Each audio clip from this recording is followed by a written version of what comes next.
Rasty McGibbon with Dakota College head coach Reed Loucks. Reed, thanks for coming on. Yeah, thanks for having me. Welcome to the national tournament. Last year you guys got your program started, no national tournament. Tell me a little bit about last year, how to get the girls motivated when there's no national tournament. It's really hard. They were really looking forward to having one, but all we tried to do was just fill a schedule for them, get them some games, travel a little bit, get them out of the state, get them on the ice against opponents, whatever we could do to keep them up. When you started this season with the prospect of having a national championship, how does that conversation change with your players? It was a goal from the get-go.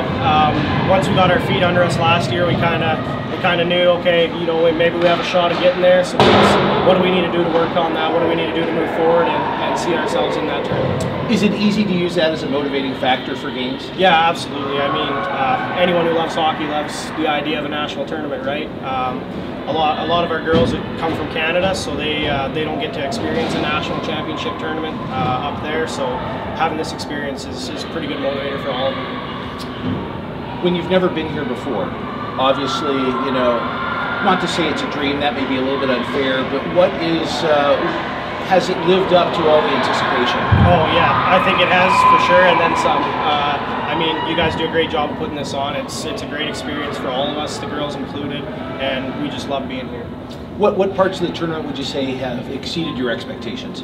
Oh, just I think the time management, the fact that every game's been on time for us, the excitement, the crowds, watching our men's team last night in overtime, being able to celebrate with them, just the little things, You guys this is day 3 for you guys. Tell me a little bit about how the tournament's gone for you so far. Yeah, it's a little bit of a rocky start for the girls. We get the travel legs and the jitters out of the way.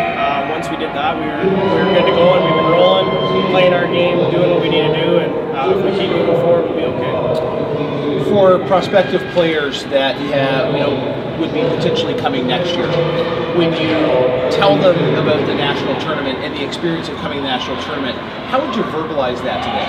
Oh, if you want to go play the best teams in the country and get seen by the best teams in the country, this is where you need to be. Do you feel that just the exposure here will help tremendously with scheduling? Absolutely, yeah. I think for sure being able to show our success and our skill level, I think we'll be able to fill a schedule very well and very easily next year. And with us being a junior college, it's really nice to have that exposure for the girls because they need to continue their education. They're student athletes, student first, so having them being able to move on to bigger and better schools is a great experience. You have taken a program in 2 years and come to the national tournament. As you talked about, no national tournament next year. Hard to use that as a motivating factor when there's not a national tournament. How have you been the architect of taking something from nothing and bringing it to the national tournament? How has that gone for you? I had a lot of help. My assistant coach, ACHA, she's been great this year. She was actually a player for me last year. And then obviously our athletic director, Corey Gorder, who actually just won a gold medal in Beijing because he's the assistant coach of the Paralympic USA team.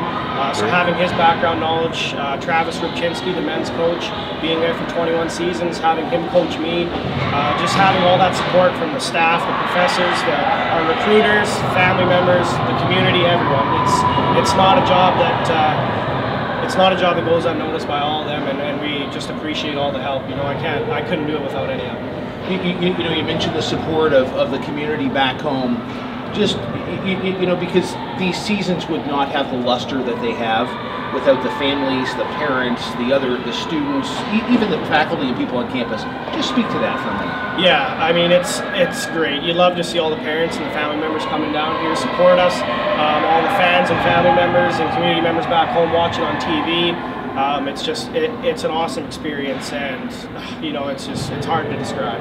And coming from such a small school, but only having 150 kids on campus, and we've got both of our hockey teams here, and our women's basketball team went to the national championship too. So having such a small campus with 3 very successful teams so far it speaks for itself.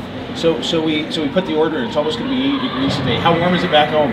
Probably not that warm. I hear it's warmer than it usually is around this time of year, so it sounds like it's melting a bit, but we still have mountains of snow up there. Good. Hey, well, best of luck today. Thanks so much for your time, and best of luck down the line. Yeah, thanks for having me. I appreciate it. Rasty McGibbon with head coach from Dakota College.